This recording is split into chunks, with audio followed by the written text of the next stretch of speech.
Well, hello. We are back again, and thank you so much for joining us. What's Good with John and Joyce, available on all streaming platforms. What's Good with John and Joyce is sponsored by Woodwinds Wedding and Special Events venue in Brantford, Connecticut, and Silvio's award-winning Italian sauces, which you can buy anytime online at silviosauces.com. That's silviosauces.com. We'd like to thank our sponsor, New England Collision. From the time they pick up the phone and receive your initial call until the time they deliver your repaired vehicle back to you, your satisfaction and safety is their number one priority. New England Collision. And they were established back in 1996. So relax. It was just an accident. Go to necollision.com. TechFix provides expert repair services for laptops, desktops, home networks, and smart devices. Matthew Rader and his certified technicians are equipped to handle both hardware issues and software glitches, ensuring your devices are back in working order quickly and affordably. For more information, go to techfixct.com.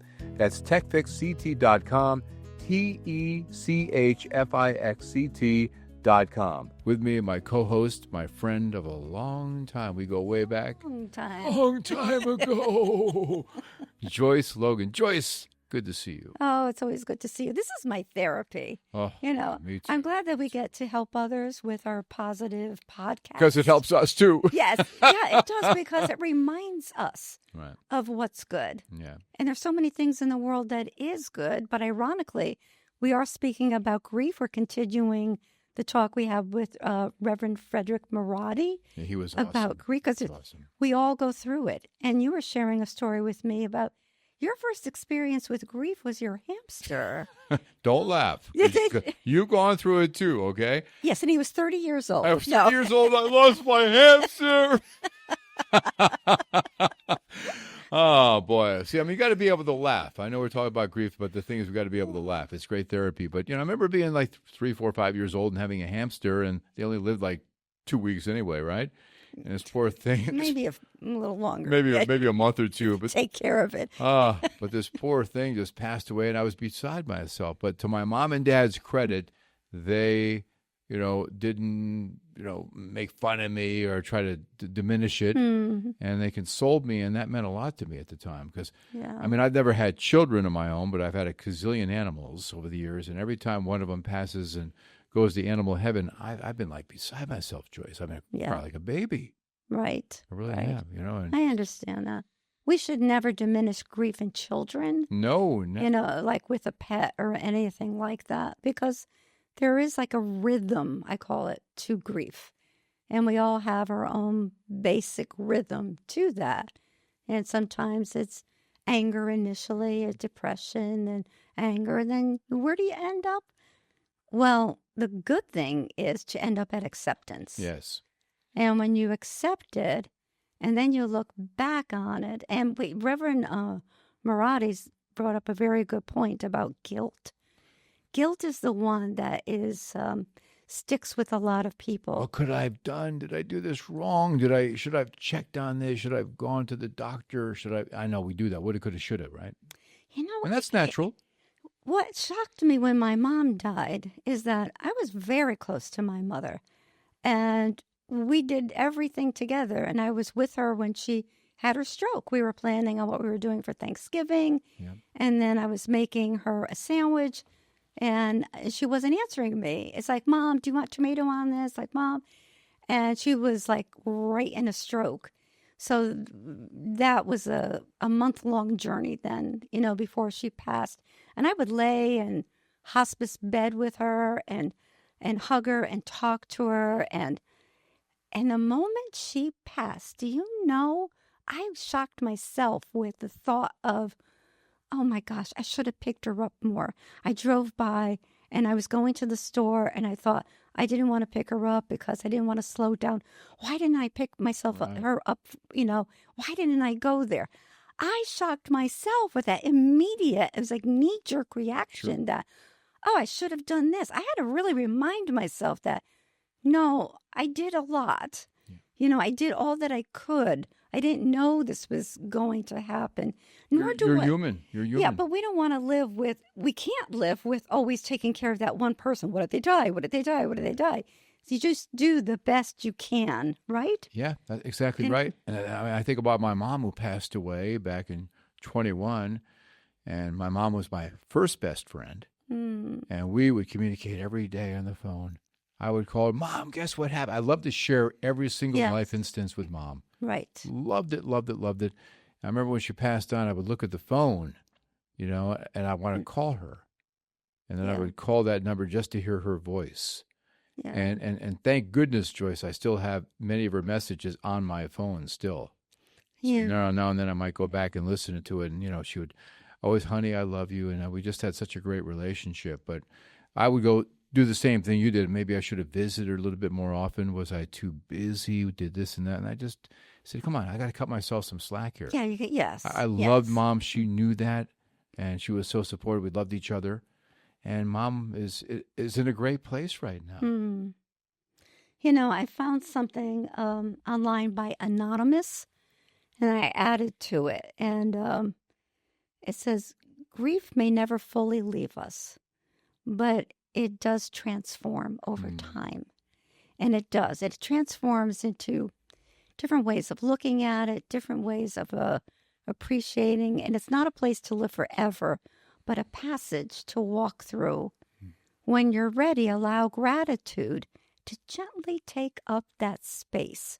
And I love that sentence because gratitude is what heals everything. Grateful that person was in your life. Yes. Grateful that you had a chance to get to know that person, even though their life may have been cut a little bit shorter than we like. God has the final say when He's ready to call us home. We go. But in the meantime, I think a lesson to be learned in so many ways, Joyce, is just be the best person you could be each and every day. Like, Reverend Frederick said in the last episode, I said, any final words? He said, just be kind. Just be kind. Be kind. That was the best ending Please ever. be kind. Yes. This courtesy of a dear friend of ours, Ken Engelman. Yes. Thank you, Ken. So love never ends. It simply shifts with time. The heart learns to hold both the sorrow and the blessing. And that is it. Wow. When you focus on that, the pain will start to lessen. But then people get afraid of, I'll forget them. What if I forget them? What if I forget the sound of their voice? What if I forget, what they looked like? It's like, no, when you get panicky about something, you tend to block things out. But if you just relax and think about it, you will hear it. And even if you don't, you know it. Now, you lost your husband, Wayne. Yes. I lost my first wife, Darcy. What do you remember about Wayne? Do you remember his voice at all or the sound of his voice? Yes. You do? Yeah. Those you. Okay. I usually do because I think even my sons, remind me. But he always had a nickname for me, so I could almost hear him, calling me. And I dream about him a lot. He just shows up. Sometimes he's just sitting in a corner.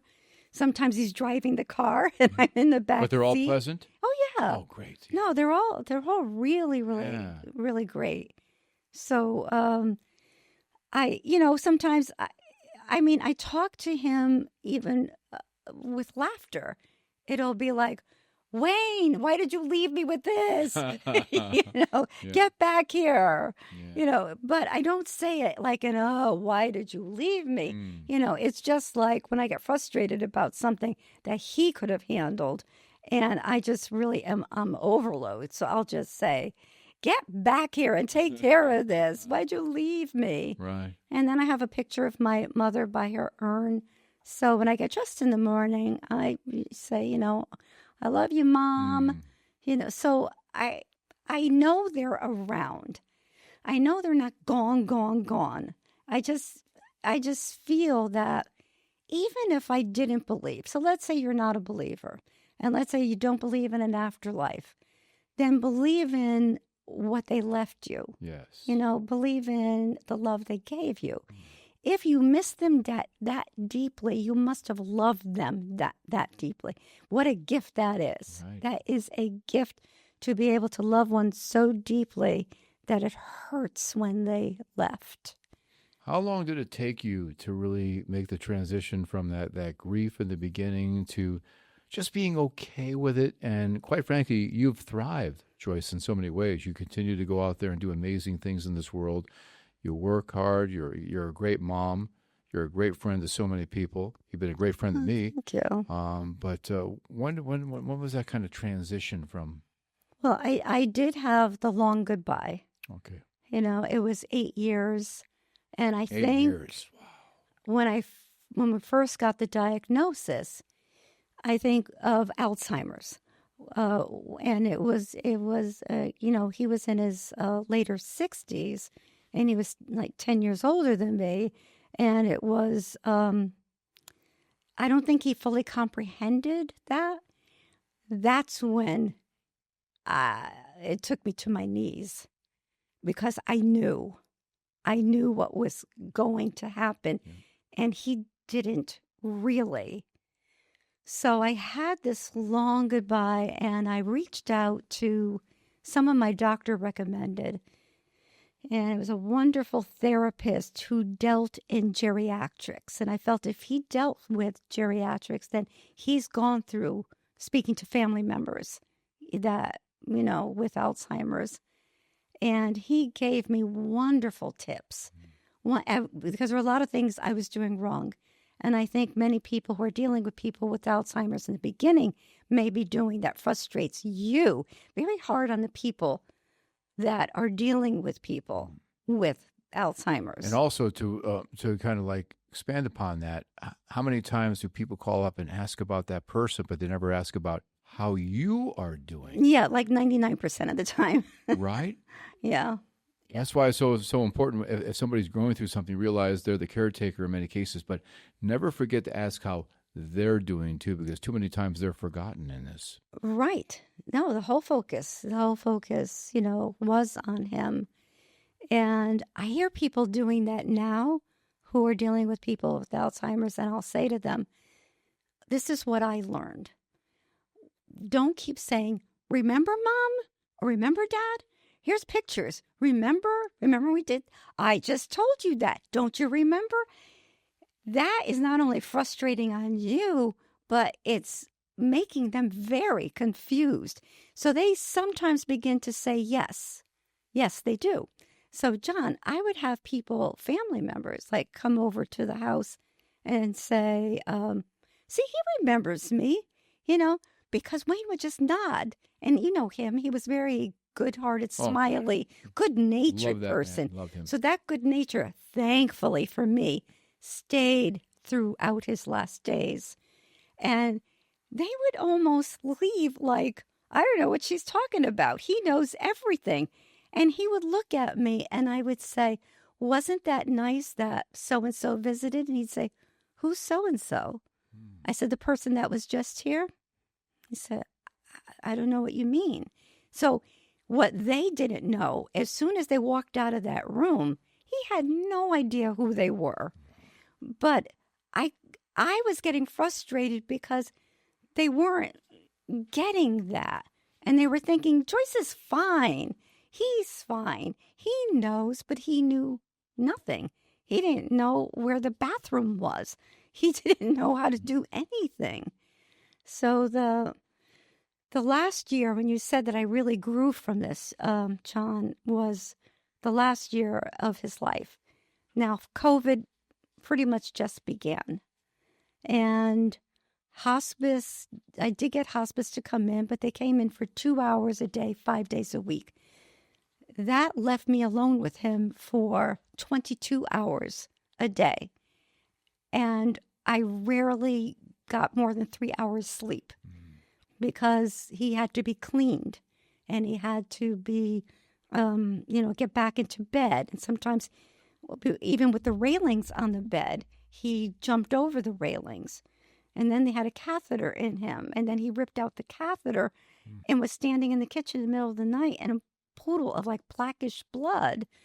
It was, the last 8 months were exhausting, but the last 8 months became exhilarating for me at the same time, because at my darkest time, that's when I sat outside, even wintertime.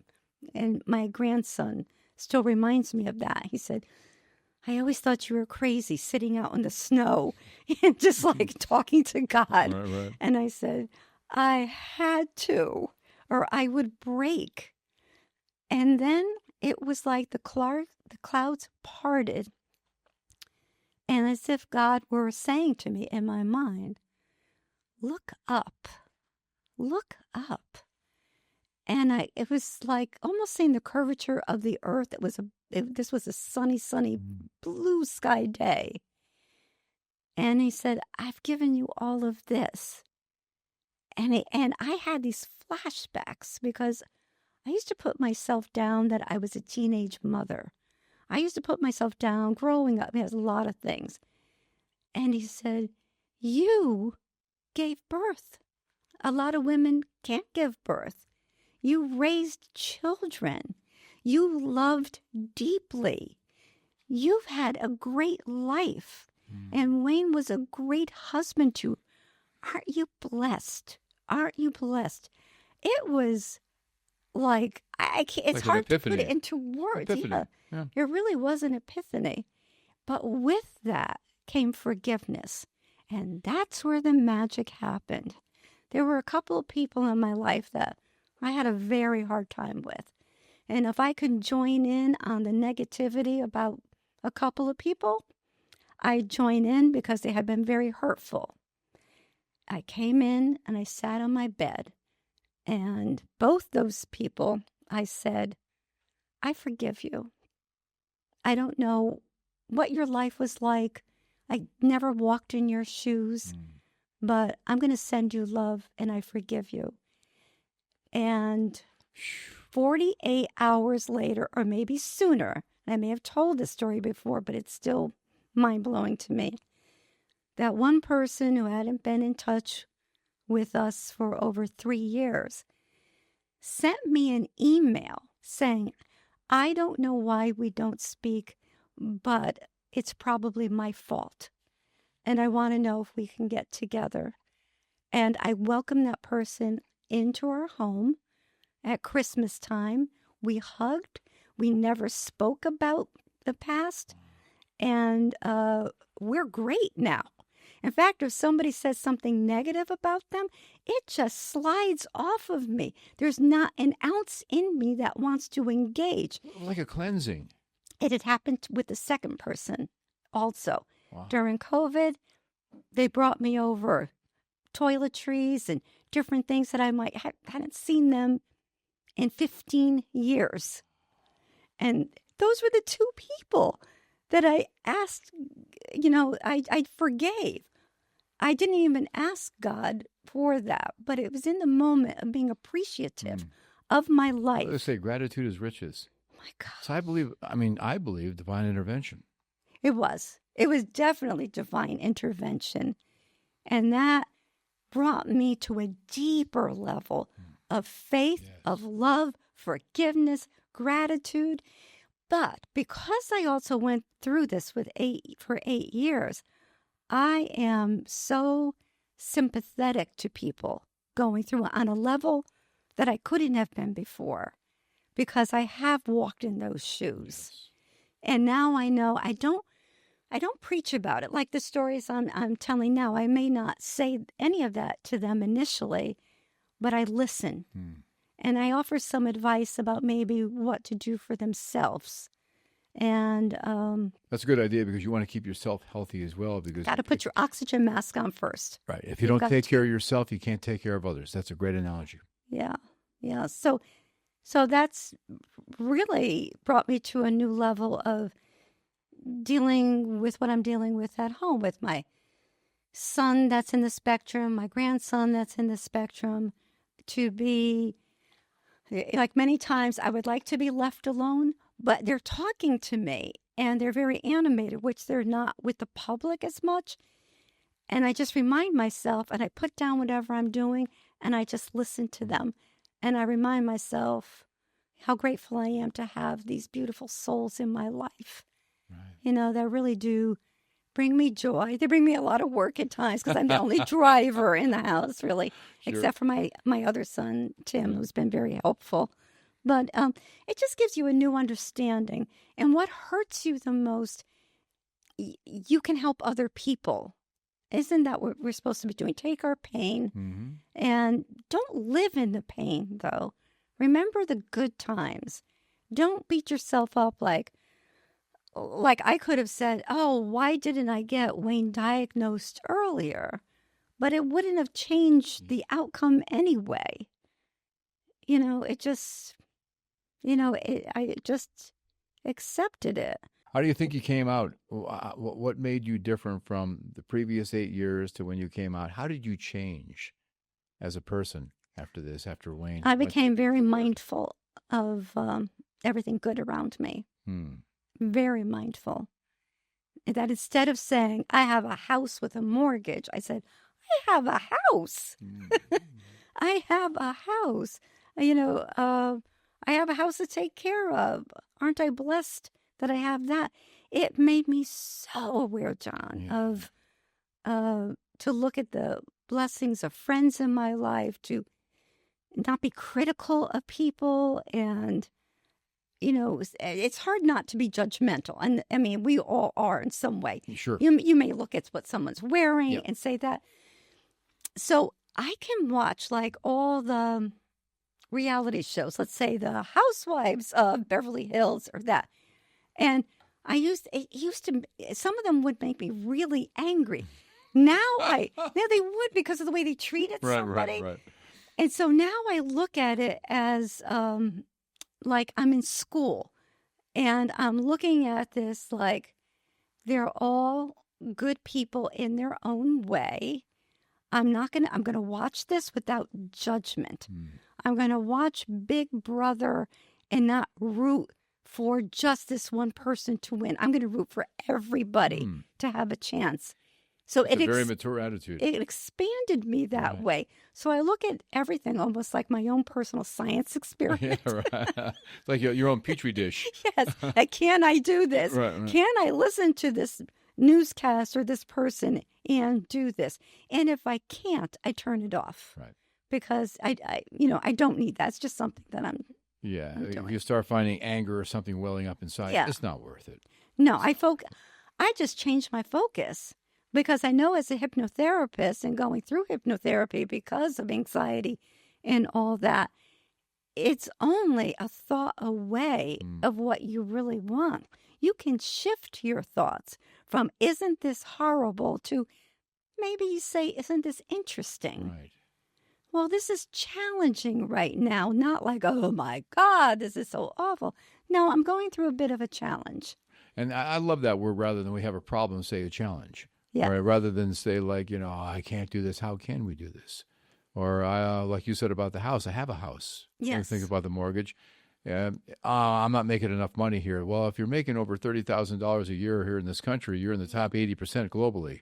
Right. And think about that. Right. So it's all about perspective, mind shifts, focusing again on gratitude. Yes. Gratitude.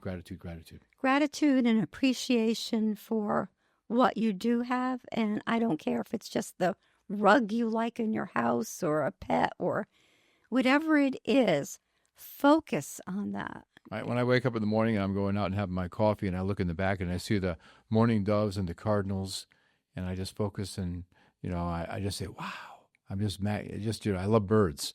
Yes. And I just focus on nature and I look at the trees and I think about if they could talk, right. The things they've been through over the years with weather and everything else and how they're still standing. Yeah. It's kind of a metaphor for life.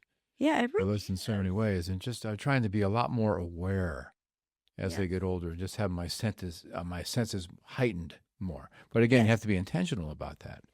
You do. You do have to be intentional. And I watch myself like a hawk. So if I feel like I'm getting off, that road. Drifting. I don't let it go long at all. I pull myself right back in.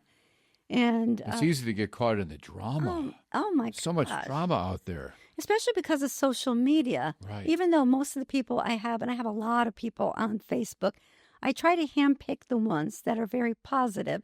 But if someone shows up and they're not, bye-bye. It's right. just because I am taking care of myself.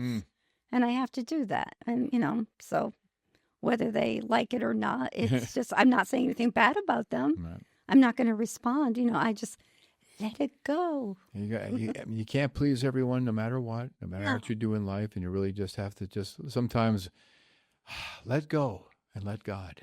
Yes. Let go and let God. Just let them go.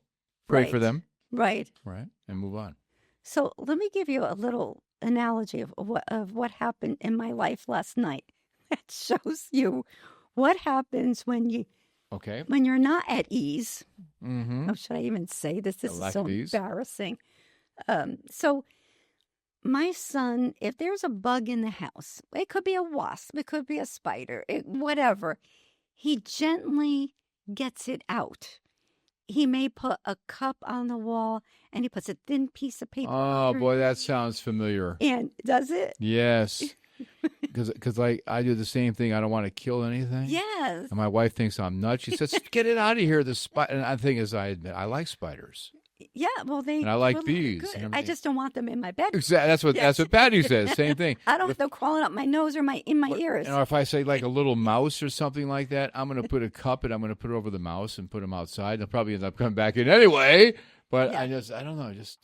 I can relate to that. And I've done that too. And but there was something in my room last night. I wasn't sure what it was, but I'm speaking. I'm looking at my grandson standing at my doorway. And he says, "What's that?" And I says, "What's what?" He says, "On your lamp." And I turned and looked. It was the ugliest looking. I don't know what it was. Well, I was sitting there with the ice pack on my back because my doctor said 3 times a day use the ice pack, and I'm just sitting there calm. I just, I got up. I knocked over the lamp. I knocked over all the books next to me. It landed on my TV.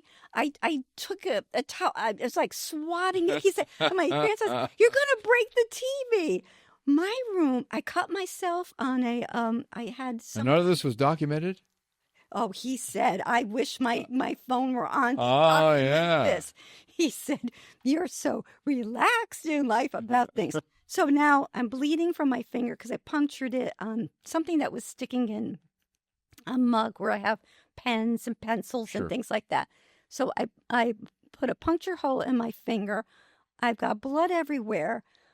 This thing is flying around, and I finally get a towel and I dive on top of it and I wrap it up and I throw it out the back. And I'm looking at my room. My room is trashed. It sounds like a skit on Saturday Night Live. Oh, it was. Right? But had I called if I just went to my son's room, I think he was sleeping, and I said to him, "Could you come in here for a minute?" He would have gently, Sure. It's like they know. Yeah. He won't kill any kind of bug, moth, nothing. He just gently gets, I wanted to get it out. But the way I did it. But then you never would have experienced all that drama. Well, that's what I mean. Drama's not good. No. Not good, because I was exhausted after that. And then I had to wash my hand, kept putting Neosporin on. Right. Hoping I didn't get an infection because it was like a rusty end of a safety pin. Yep. And it's like, what not to do in a crisis. And that's a whole episode. Maybe we'll have to do that. What not to do on What's Good with John and Joyce. What's not good? Yeah. So when somebody even passes, there are people who react that way. Yes.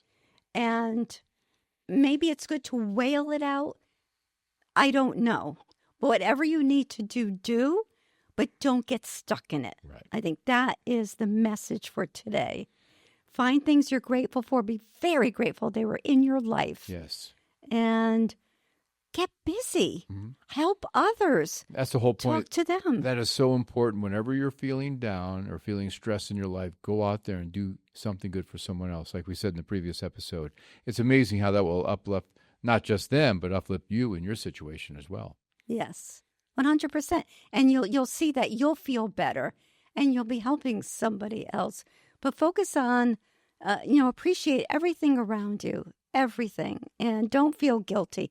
Everyone feels guilty. You're not alone with that. Everyone has those fleeting thoughts when something happens. And just know that you could not control it unless you murdered the person, but you could not. All right. And most things that happen in natural way, Right. You have no control over that. And it's being resilient and accepting. Mm-hmm. Those two words alone will get you through things. And I know it's easier said than done because some of you who are watching right now might be going through a really tough situation and said, yeah, okay, I'm not quite there yet, but everybody handles grief different and there are different time frames. And we just pray that you get the grace you need and the help you need and the support system around you. And we want to let you know that Joyce and I and all of us here at What's Good with John and Joyce are praying for you and your family as well. And we just yes, we do. We just believe in our hearts that better days are ahead. Being the optimists that we are. Yes. Just honor those who went before you by the way you live your life. Yeah, absolutely. And we'll be back again with another edition of What's Good with John and Joyce, available on all streaming platforms. We appreciate you. We appreciate your family and friends. And thank you so much for making us a part of your day, your night. And many blessings to you and your family. Thank you. Till next time. Bye. We love you all.